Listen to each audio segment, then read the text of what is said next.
and because you can't be who you are. And that's the hardest thing in life. If you can't be who you are and love who you want to love, you have to be hiding in the shadows and doing it. It's not fair. And I don't think that's fair. You should be able to love who you want to love and say it out loud and be proud. No, but it's not like that in certain places. I know it started to be like that in America too, where somebody walking down the street holding hands, and then these guys will call themselves the Proud Boys or these conservative Christians in America. They beat them up or do what they want to do with them. And when they find out that somebody is trans, it's the same thing. They end up killing that trans person. Because a lot of trans in America are getting killed right now. It's like a daily occurrence. They're killing trans people in America. So it has transcended from America to the Caribbean and then back from the Caribbean back to America. So the government needs to do something about it, because every life is precious. No matter who you are, your life is precious. And it's only one life, because when it's gone, it's gone. And that's the thing. A lot of people don't realize it. You gotta cherish the one life. You gotta always say I love you to that person, because you never know if you're gonna see the next day. And that's what's happening with gay people. And the only thing too in Jamaica, the only people in Jamaica, the gay, if you're rich in Jamaica and you're gay, you got no problem. It's when you're poor, you get that problem in Jamaica. And because they got this the gay movement in Jamaica, but it doesn't do nothing for gay people. It doesn't do nothing for the gay people who are living in the ghetto. It doesn't do nothing for them. J Flag doesn't do nothing for gay people in Jamaica if you're poor. And I've interviewed the gay kids in Jamaica, and I'm getting that straight out of their mouth. They said J Flag, they don't even know where the location of the office in Jamaica. Gay people, they gays who are living in the ghetto, they don't even know the location. And they don't do nothing for them. I'm getting that straight out of their mouth. It's not like I'm making it up. That's what they told me. J Flag don't do anything for them. And that's kind of a shame, because it should be for everybody, not just the rich and the upper class. It's like politics. They're playing politics with gay people in Jamaica, and it's not fair. And then they have the reggae artists bashing gay people and doing all kind of thing. But because lately they kind of truthfully in Jamaica lately they kind of calm down. But sooner or later it's gonna start again. Because I just saw this ruling where they say something about gay marriage and equality in Jamaica.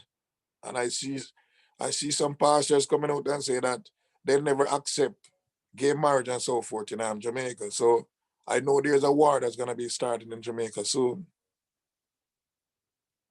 So you can look out for that. Gay people again in Jamaica.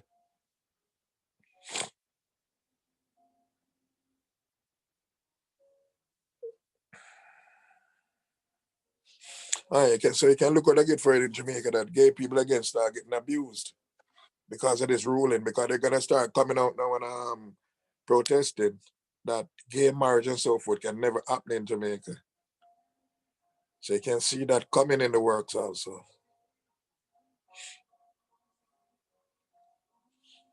So is there anything else you want to ask me? Well, you've kind of answered the vast majority of questions there. And yeah, it was really important to hear it all. It's important for everyone. You raised very important points that we should all must hear. And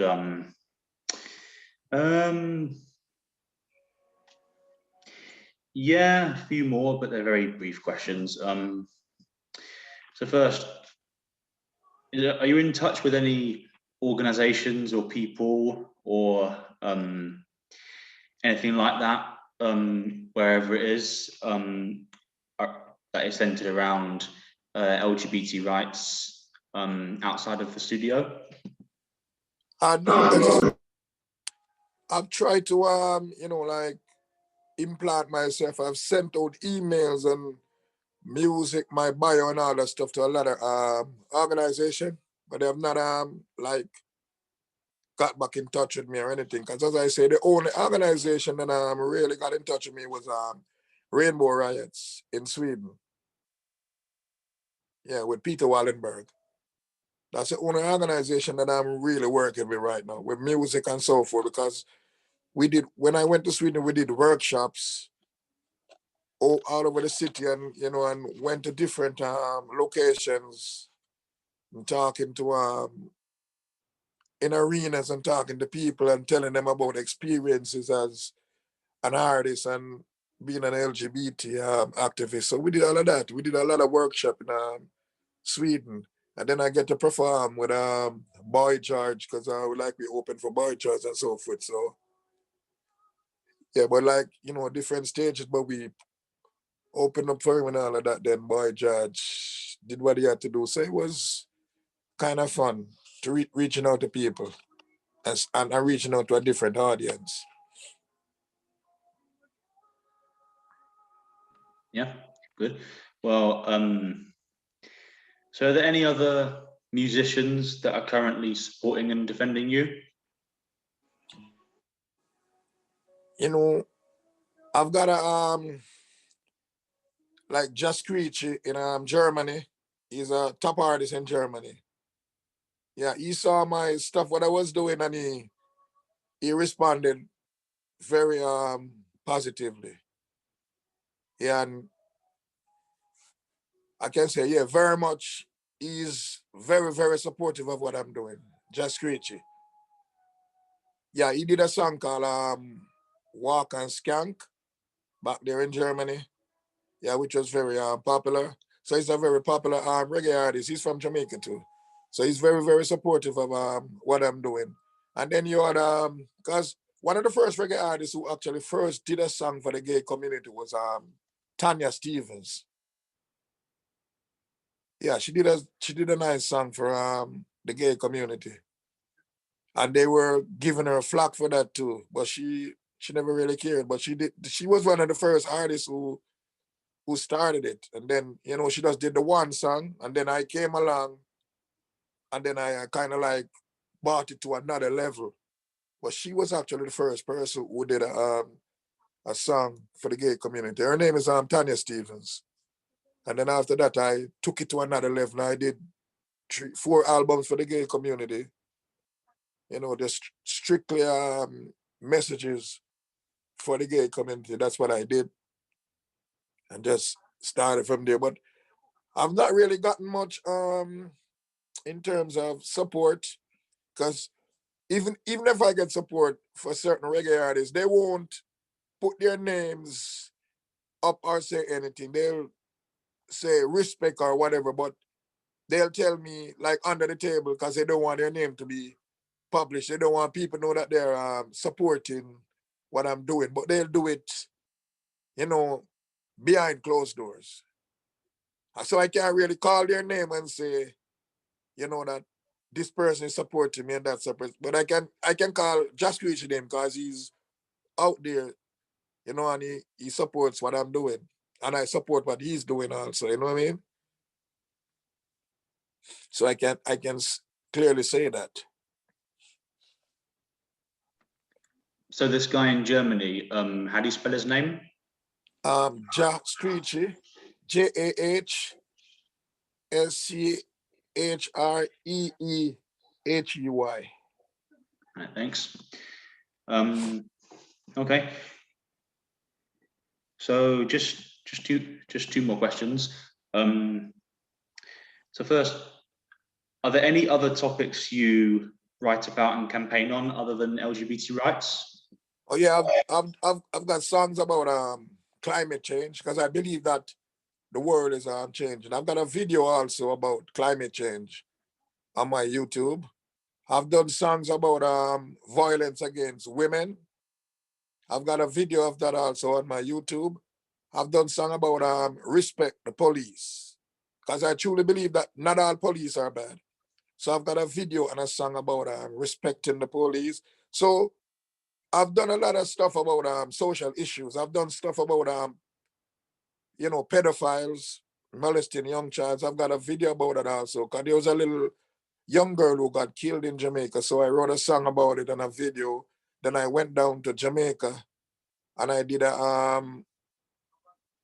like a canvas on the wall for her in our memorial, and I did a song for her.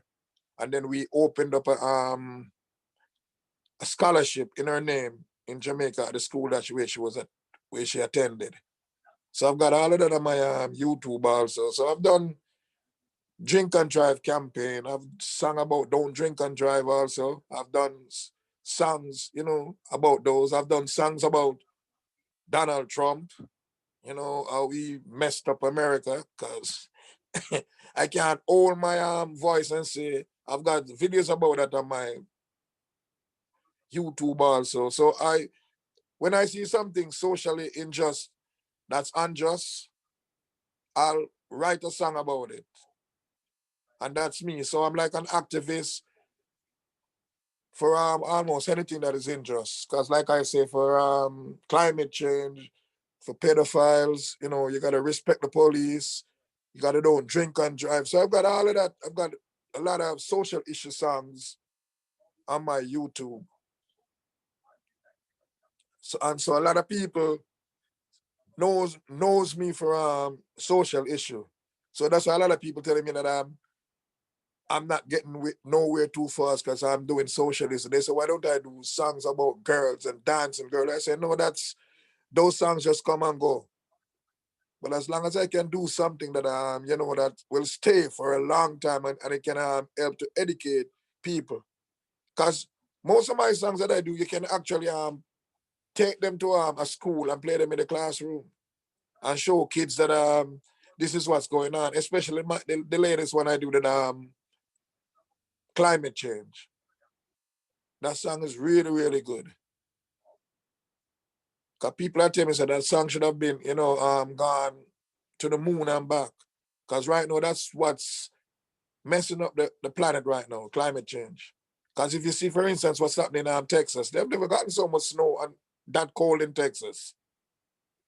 And some places it's warm, and some places it's rainy. So it's and the Arctic, it's melting and all of that stuff. And the sun is getting hotter, like it's getting closer to the earth. So definitely climate change is a big issue, and we need to address that. And if we don't address climate change, your generation and my generation, when our kids, there won't be no planet for them to enjoy when we are gone. So I think people need to take climate change very, very seriously right now.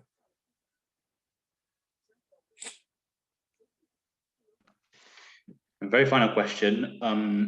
So what do you think other people, wherever they are, can do to fight for LGBT rights in the Caribbean? Their voice, activism. Because you see, one of the things too sometimes that makes me real mad, it's like sometimes you got gays who they stand in the background, and people who are not gay coming out fighting for them, and they won't come and lend a voice also. They will not, they will not participate.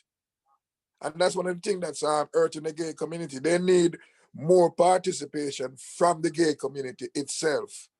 Because, there's a lot of heterosexual people out there fighting for gay rights. But we also need gays themselves to be upfront. Because the only way you're going to combat this issue is if two hands are clapping at the same time. It can't be one hand clapping and then the next set of people hiding in the background. It will not work. And then in the gay community, there's too much discrimination too. There is what did I call it now? It's like rich people and poor people. There's like a